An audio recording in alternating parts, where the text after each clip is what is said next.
Hi, I'm Jay Very. I'm a dermatologist at the University of Washington and the VA hospital here in Seattle. Yeah, so when people have had solid organ transplants, in order to prevent rejection, you have to take these immunosuppressive medicines for the rest of your life. And one of the problems with that is that your immune system is actually needed to look for cancers all the time, especially skin cancers. So when people have had solid organ transplants, their risk of getting squamous cell carcinoma, which is a fairly common skin cancer from the sun, that risk goes up somewhere between 65 times to 250 times that of the average person in the United States. So there's a bunch of different options for hats. You can wear a visor, and the advantage of a visor is that it will protect the upper portion of your face fairly well, like your forehead and often your nose as well, but it doesn't do anything for the top of your head. So people who don't have as much hair as they did when they were younger will still get burns up there, and many people will still get burns or a lot of sun exposure, at least through parts in their hair, and it doesn't protect your ears at all either. So you can use a baseball cap or a trucker's cap, and that'll do a much better job at protecting the top of your head. But again, for most people, your ears are still going to stick out and be exposed. So really the better sort of hat for protection is going to be something with a wide brim, and it doesn't have to be like a firm straw hat like this one.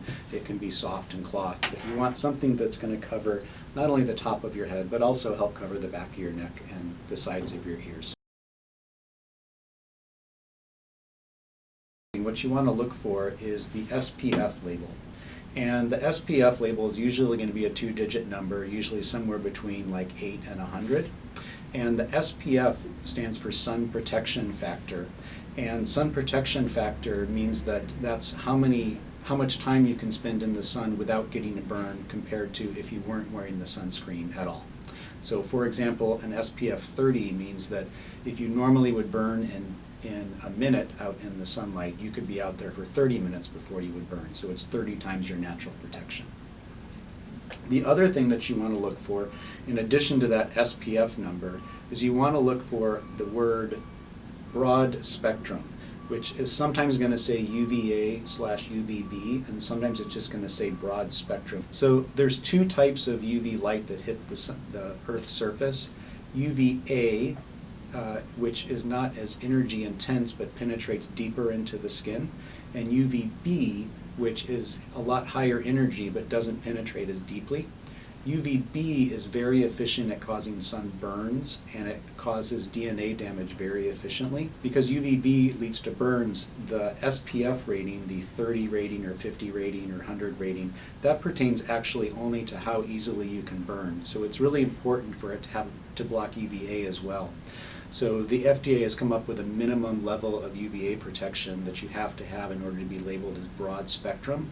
So most sunscreens should have that broad spectrum definition in addition to a high SPF rating. So we recommend finding a sunscreen that you like the feel of, that's relatively affordable, and has an SPF 45 or higher.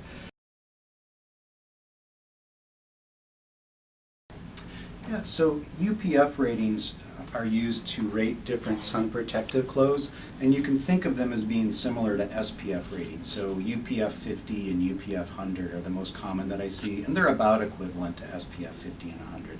Typically anything with a UPF rating is going to work well enough that it's probably going to be just fine. You don't have to wear sunscreen underneath them, so they work instantly as soon as you put them on, and they're designed to be worn in hot weather most of the time.